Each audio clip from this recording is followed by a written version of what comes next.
just asked me to put a few spare, sorry, not a few spare, a external socket.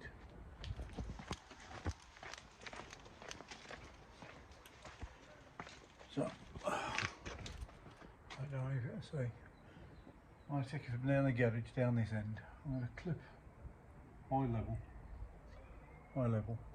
I'm going to turn the camera back around again. Okay, so I'm going to clip high level, drop it down to there, come round here and have it over there. Okay, so I've just measured it off. I've got 16 metres to there and I've got 2 drops. So you're looking about 19 metres from there all the way down to here and then drop. Okay, and the other thing is, let's get back.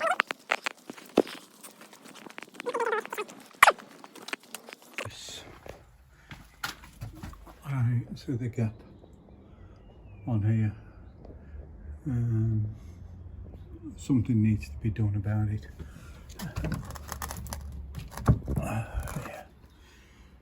So what I'm going to do is drill through the wall, and that will bring me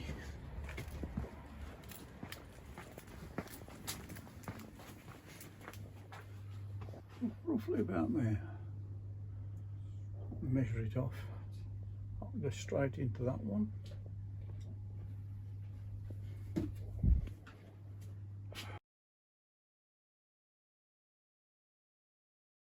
Right, morning. It is because my clock said it's still morning. I've been to start again. I've been to Toolstation twice for the same delivery. Promised that it was going to be next day. It is now 3 days since I placed the order. Still haven't got it. They can't find it. It's in transit. I've ordered some Torx bits this morning at Toolstation. After spending 20 minutes there trying to find out where my old order is, and I wanted some screws for some steel wire armoured, etc. I've ordered the Lydian clips. They'll come separately. I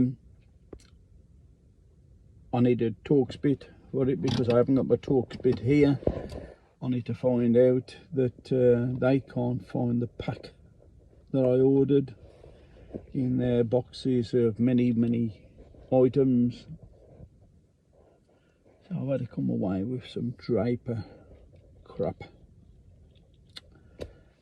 I'm going to be fitting a external socket. That's why I'm fitting some steel wire armoured. So I've done my calculations.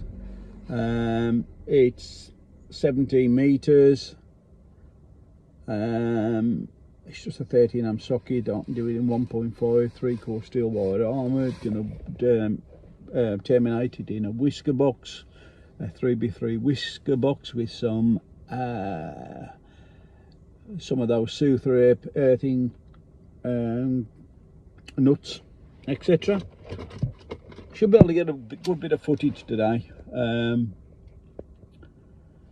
Yeah, follow me on my minimal time I've got, because I've got to go and pick up the dog, I've got to feed the dog, I've got to come back and do the job. It's becoming a bit of a nightmare being in the wife's car. Really do need a van, can't afford one. As you all know probably by now, as a result of keeping having my other van broken into and the damage it caused, and me having to get rid of it as scrap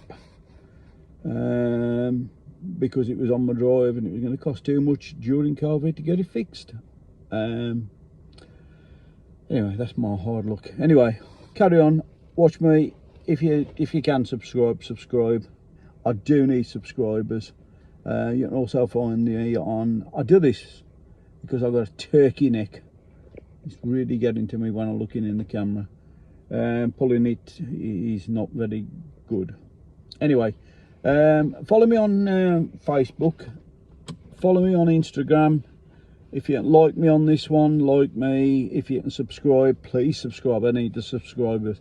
How on earth people get thousands of subscribers within a couple of weeks is beyond me. I ain't got nowhere near that many. I do need a bit of help with the subscribers. So even though you don't like me, just subscribe anyway. I'm going to crack on. See you in a bit. Right, so we've got a satellite cable going across there. I want to keep this cable up high. I don't want it on the floor. So I'm going to be putting it about 2 courses below, all the way down there. Make sure I don't trip. Oh. And I bump into something. Then I'm going to come down there, go across, etc. behind this lot. So I'm going to roll the cable out and crack on. Right, I've just rolled the cable out. I'm just going to cut it to size. I've just been checking the temperature of a underfloor heating mat that I just put down. Right, so I'm going to be fitting a single socket outlet, outside weatherproof. I've got some bits and pieces I'm going to be doing. Hopefully I'm going to use a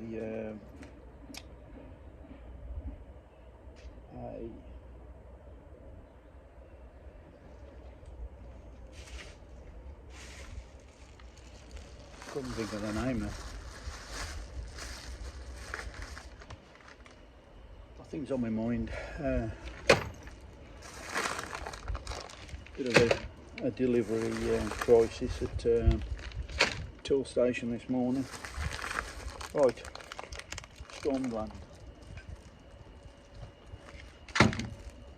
Now I only need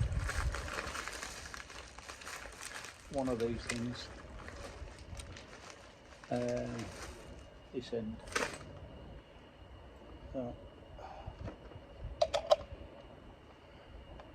I do like these. That'll go in there like that.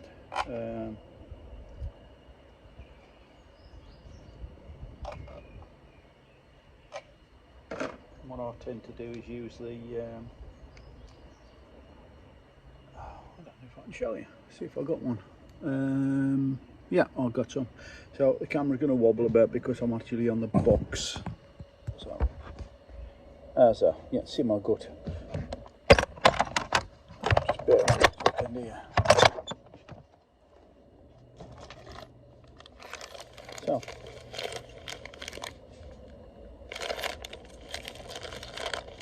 I like to use these compact bezier.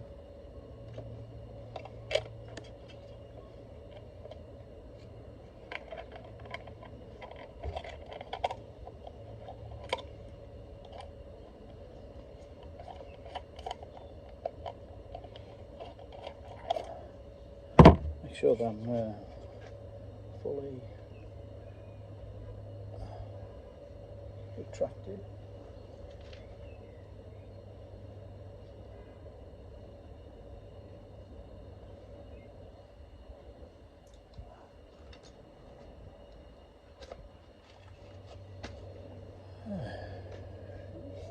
Hopefully that'll go in here.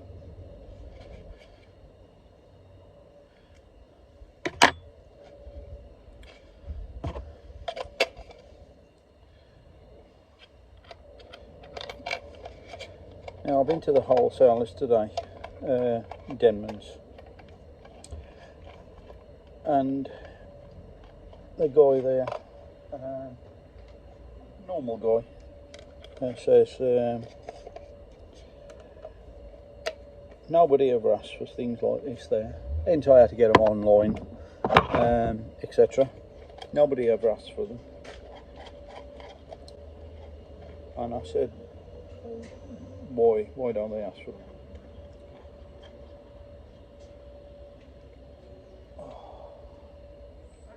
All right there, yeah. Yeah, where put it? Anywhere you want. That's all right. Show me. There, here.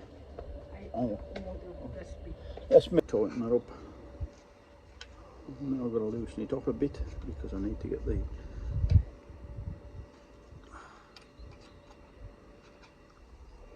lock nut in the right place.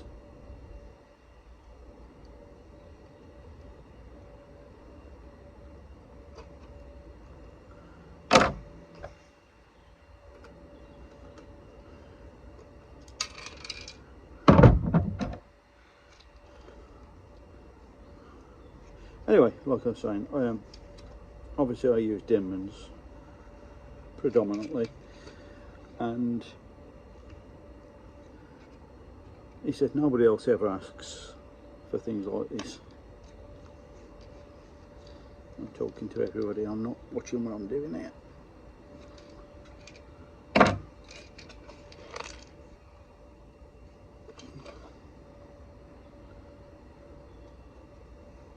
Yeah, start again. Let's put the camera up. Right, it says, right, I use the storm glands, leading clips and stuff like that, which a lot of YouTubers tend to use. And my choice of wholesaler is Denmans. But unfortunately, they don't stock this stuff.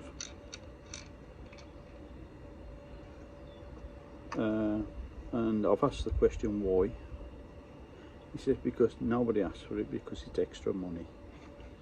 People like to do things cheaper, and unfortunately that ain't the way I like to do things. I like to do things so they're better. Drop the screw.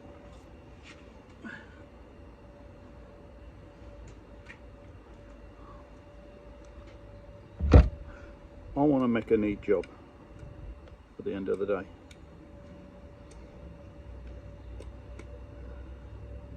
And anybody can throw these jobs in, and I've got to be honest, in the past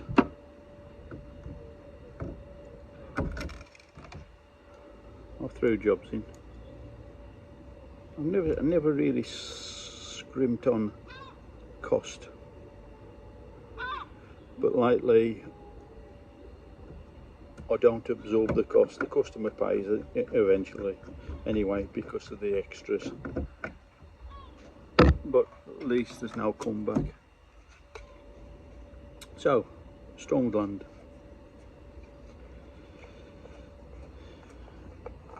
Absolutely brilliant thing.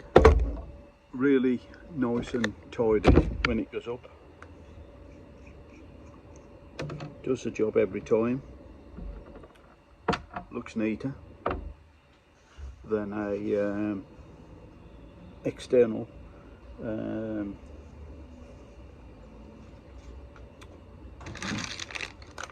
not that one.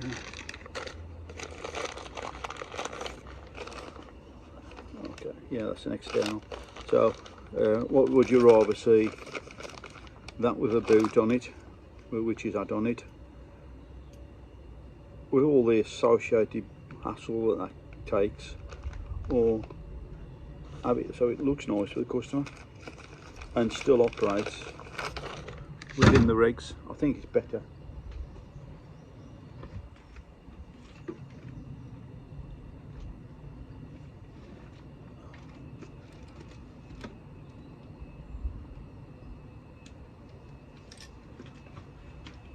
I mean, I was talking to my mate about it, and he would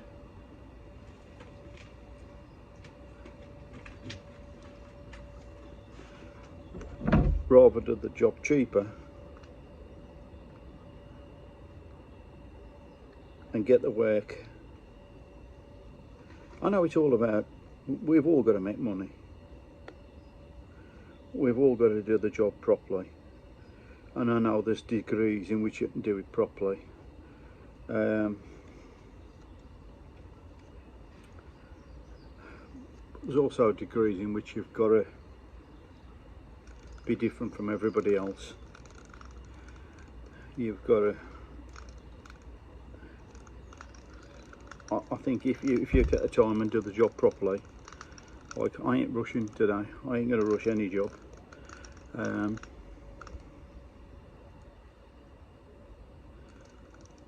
just making sure it didn't sound like it was going the right way.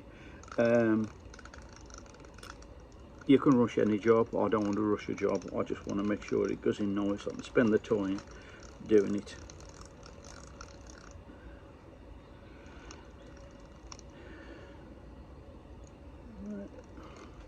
I'm looking at this thing because it's making a funny noise, not normal. And it might be because it's 1.5 mil. Normally I can hear more steel wire being cut, but this seems this lack of steel on this one. I don't know. We'll have a look.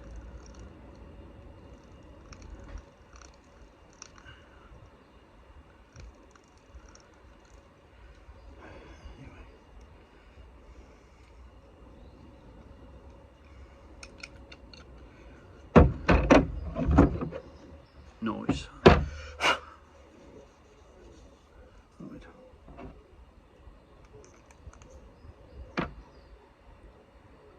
Just in case I forget. Right, even though I've got the proper knives in my toolbox, I still come back to this damn thing.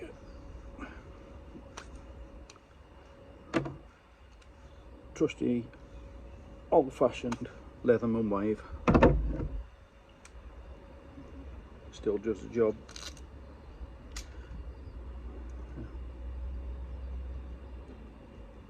Anyway, I've had to get myself some new cutters, and I've gone for a Wearer, only because I couldn't get the Klein, the Nipex. I wanted Nipex because everybody uses Nipex, but I do like Wearer, or whatever they are. Anyway, that's a nice finished end.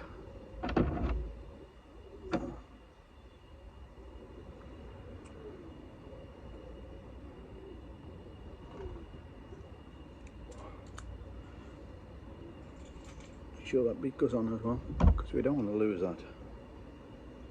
Right. Okay. So, what is your choice of cutter? Would you rather go with the Flow, or would you buy CK, or would you buy some other description? What's your choice of cutters?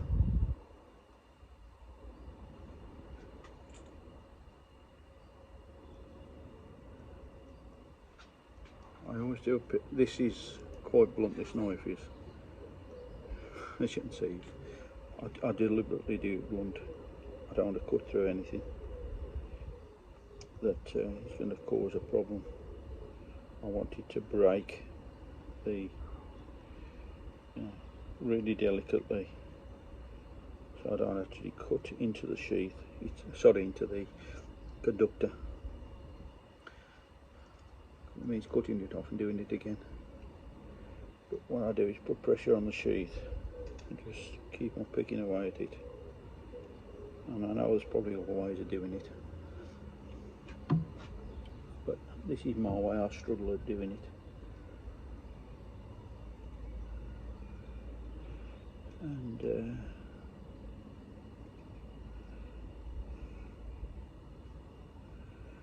okay, right. Just nick that off. Nick that. Nick that. I'm not going to go into any of the cables. See if I've done it enough and try and peel it round if I can.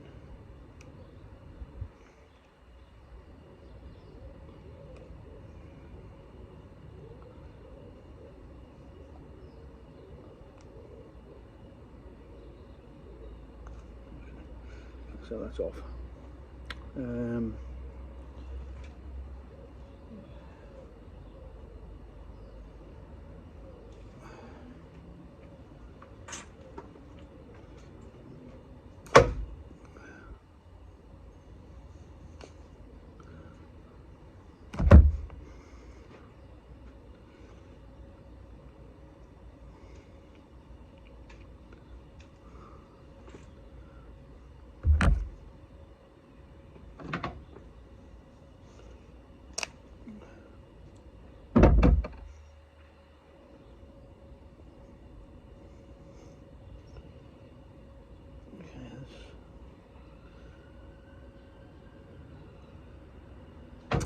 very little French chalk in that.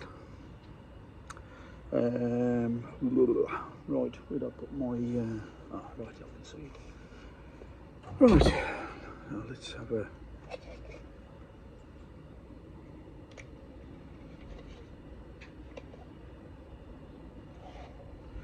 so I don't know if you can see, but that just goes over beautifully. There's no hassle there at all. But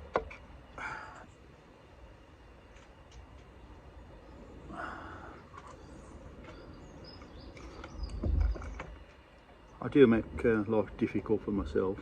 There is an olive inside, by the way.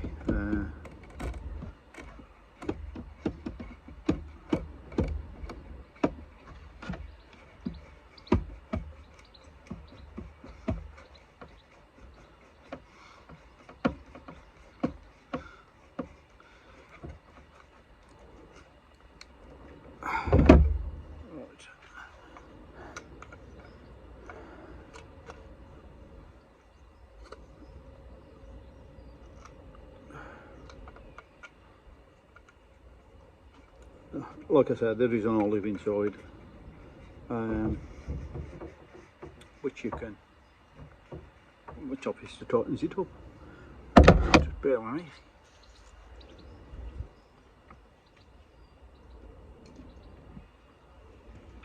Don't need this, but I'm just gonna, I just want to just make double sure.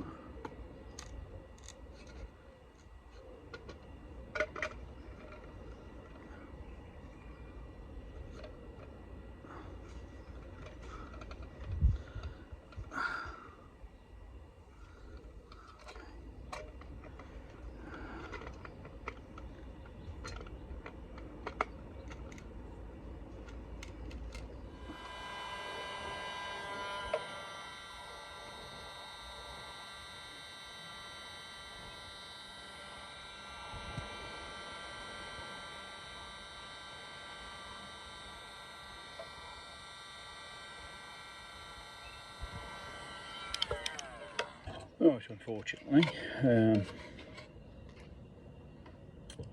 I've put all these on, heat shrink them, put the ferrules on. You can get into focus, etc, etc.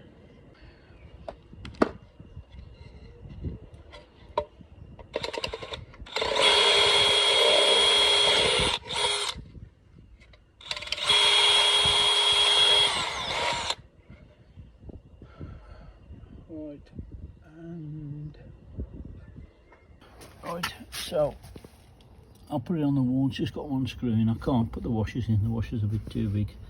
I'm going to square it up, put the other 4 fixings in, and start tacking the cable. So you should see 4 screws in. I'm going to put the rubber grommet over the top of that to seal it. I'm going to put a weep hole down the bottom. I don't know if you can see it down there. Drill a weep hole and then connect it up.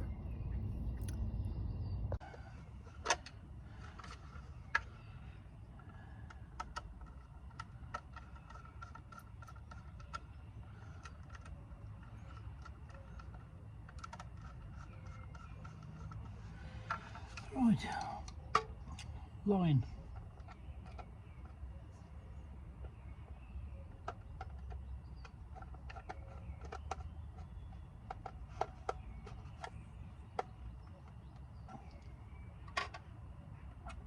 I'll put that down the bottom there. Put the floating lead up at the top. I'll just twist it around in a second and show you what I've done. Right, neutral.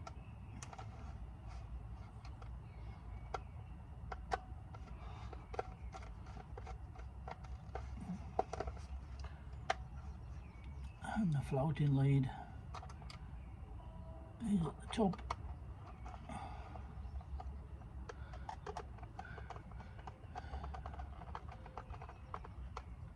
So at the other end of this cable, going back down that way, I won't be connecting the earth onto the sheath because it's already connected here. Right, there's my spare way. Here's my new niglon. It's got to go in there. Maybe out of it. So I've managed to get this cable down here. I'm just going to get that across there, put it into here. Put a, I'm going to put a compression gland in there. Make it off in this. Connect it to that. I had a right going trying to get that round there though. What I've used is these are Nipex. As you can see there, so I've basically insulated nylon pin snips almost, not pin snips, long nose pliers. You can get it out without touching any, well, even if you touch the light parts, it's insulated, so it's fully insulated, and you don't touch nothing and short anything out, and you don't get a shock as well. Okay, got to leave the board on obviously. Customers in need inside. I'm working on this one, it's off. I've checked it underneath, it's been tested. I'm ready to connect up now. So I ain't going to film it all, I'm just going to show you that I've connected up. Right, okay, so that's the first stage. Way goes, I did separate and I sprung back a bit. So way goes, etc. It's all labelled up, all colour coded, right. Just got to put that into the board now and do my final tests. Okay, oh by the way, the alarm that's going off is 3 doors down, not anything to do with me. Right, back at the board. End of joy, it's only on 60 amp, so it's coming across here on a 1.5 3/4 steel wide. Armoured down there. I've had to do a bit of a dog spin around there, shortening. I'll show you the tests. Right, one leading clip. I want to put these in, I'm not putting them everywhere. 2 leading clips. At the end of the day, it's only for 3 linear clips, 4 linear clips. Get right up to it there. Yeah, right. And that's because it's just above the cabinet, etc. So, because it's a walkway, which is not used to be honest, but it is a walkway for premature collapse. I've got to be honest, it's tight like a bowstring. If there is a fire, it will only drop down probably to there, and it is clipped in 4 different places. I know it's I could have put more in, but I don't really think there's any need because of the amount of droppage you're going to get and the likelihood. So my risk assessment is I don't need so many. Okay.